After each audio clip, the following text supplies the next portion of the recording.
Hi friends, मैं होंकेश शर्मा और आज हम जुड़ चुके हैं अपने यूट्यूब चैनल फेसबुक पर। और आज हम एक और नए टॉपिक पर बात करने वाले हैं, एक और नई सोच पर बात करने वाले हैं, जैसे कि हम हमेशा करते हैं। आज एक और नया टॉपिक दिमाग में आया तो सोचा आप लोगों के साथ साझा करूं। तो हम बात करने वाले, जो हमारी वीडियो को कल नहीं देखा है, जिसने कल वाले टॉपिक को अब मेरे यूट्यूब चैनल पर जाकर देखें। और आज एक नया टॉपिक है। आपको पता होगा कि आजकल मिथ जो शब्द है, मिथ, वो काफ़ी मार्केट में है। और हिंदू धर्म को लेकर तो काफ़ी ज़्यादा मिथ है हमारे मार्केट में। और मतलब इतने सारे मिथ है कि अगर मैं जीवन में रोज एक एक मिथ भी अगर आपको गिनाऊं तो भी मेरा जीवन कम पड़ जाएगा, लेकिन वो मिथ जो है ना वो कम नहीं पड़ने वाले हैं, इतने सारे मिथ है। तो एक मिथ है भगवान रामचंद्र को लेकर, कि भगवान राम ने अपनी जो भार्या थी, जो अपनी पत्नी थी, उनको निकाला था। लेकिन ये एक मिथ है। जानता हूं काफी लोगों को मिर्च हो रही होगी, या फिर उनको समझ में नहीं आ रही होगी मेरी बात, या फिर वो मानने को तैयार नहीं होंगे, लेकिन मुझे फर्क नहीं पड़ता है उससे। जो सच है मैं आपसे शेयर करूंगा, आपसे बात करूंगा। अब आप ये देख लीजिए, भगवान राम जब 14 वर्ष का वनवास काटकर अपने वहां पर आते हैं अयोध्या, उसके बाद लोगों की बातें सुनकर वो अपने सीता जी को वहां से निकाल देते हैं। बताइए, अब लोग जब सीता जी को लेकर आते हैं भगवान राम, तभी क्या लोग बातें करते हैं? अबे लोगों का काम है कहना, लोग तो हमेशा ही कुछ ना कुछ बातें करते रहेंगे। तो राम क्या उनकी मर्जी पर चलेंगे क्या? मर्यादा पुरुषोत्तम है वो। तो ये एक बहुत बड़ा मिथ है कि भगवान राम ने सीता को निकाला, जो कि उत्तर रामायण का भाग है, जो वाल्मीकि ने नहीं लिखी है।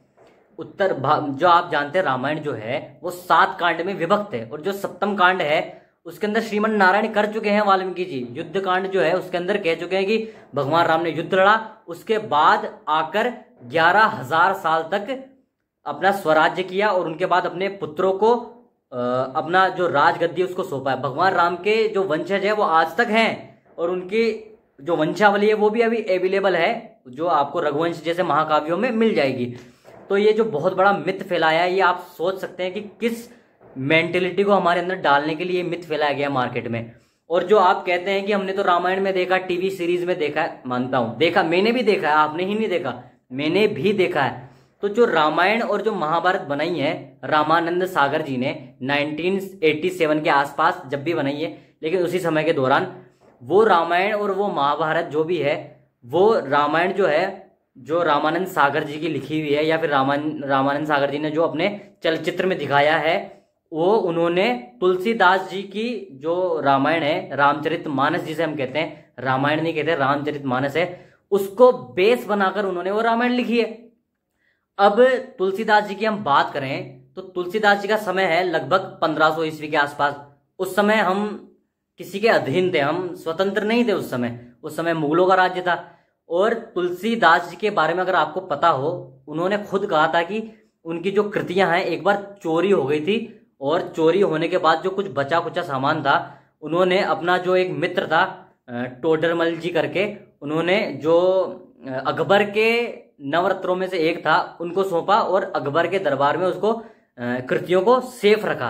अब आप सोच लीजिए, आप पॉलिटिक्स का लेवल देख लीजिए जो वहां पर रखी है, जो हमारा हमेशा अहित चाहने वाले लोग हैं, अगर उनके सामने अगर आपका कोई सामान पड़ा रहेगा तो उसको क्या सेफ रखेंगे? नहीं। और हमारा देश जो है 1000 साल तक तो गुलाम रहा है। 1000 से प्लस 1000 तो केवल मुगलों ने गुलाम बनाया है, उसके अलावा अंग्रेजों ने भी गुलाम बनाया है, हुडों ने गुलाम बनाया है। अब इतने सालों का जब संघर्ष हमने किया है, तो क्या हमारे धर्म ग्रंथों में परिवर्तन नहीं कर सकते हैं लोग? बिल्कुल कर सकते हैं। अरे आप यही का देख लीजिए, ईरान को तो पता ही होगा।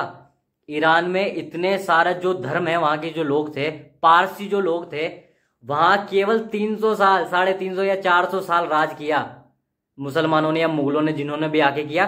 और सारे पारसी जो वहां से पलायन कर गए, बचे कुछ इंडिया में आ गए थे 4-5। और उनमें से एक अपने जो भारत के मुख्य उद्योगपति है रतन टाटा जी, वो भी पारसी हैं। तो आप सोच लीजिए, जिस देश पर केवल 200 या 300 साल राज करने से वो पूरा धर्म नष्ट कर सकते हैं, तो ये हिंदू धर्म पर तो इन लोगों ने कई सौ सालों तक राज किया भाइयों। तो ये क्या चेंज नहीं कर सकते हैं? इन्होंने चेंज किया है, और मैं गारंटी के साथ कह सकता हूं इन्होंने चेंज किया। उत्तर रामायण और जो वाल्मीकि की जो रामायण है उसमें काफी डिफरेंट है, बिल्कुल अलग है, बात करने की शैली अलग है। एक और मिथ आता है सामने, ये लोग कहते हैं कि जब भगवान राम और लक्ष्मण वन में जाते हैं तो अहिल्या को अपना पैर लगाकर तार देते हैं। वो पैर लगाकर नहीं तारते, पैर छूकर तारते हैं भाइयों। इसलिए कहता हूं संस्कृत को पढ़िए, अपने मूल ग्रंथों से जानकारी को एकत्रित कीजिए, किसी की अन्य की कृतियों पर ध्यान मत दीजिए। मेरा कल भी यही टॉपिक था, आज भी यही टॉपिक है और आगे भी यही टॉपिक रहेगा कि हमें अपने संस्कृत को जानकर मूल ग्रंथों का स्वयं अध्ययन करना चाहिए।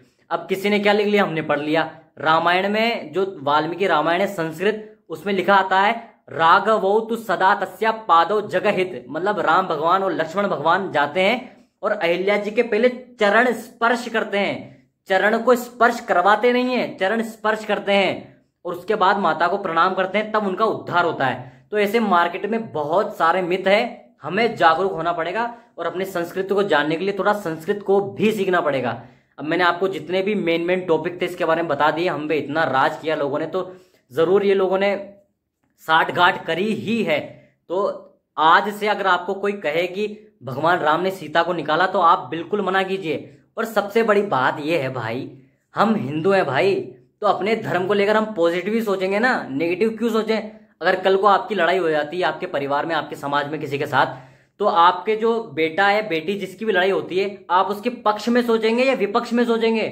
सीधी सी बात है भाई, हम अपने पक्ष में ही सोचेंगे।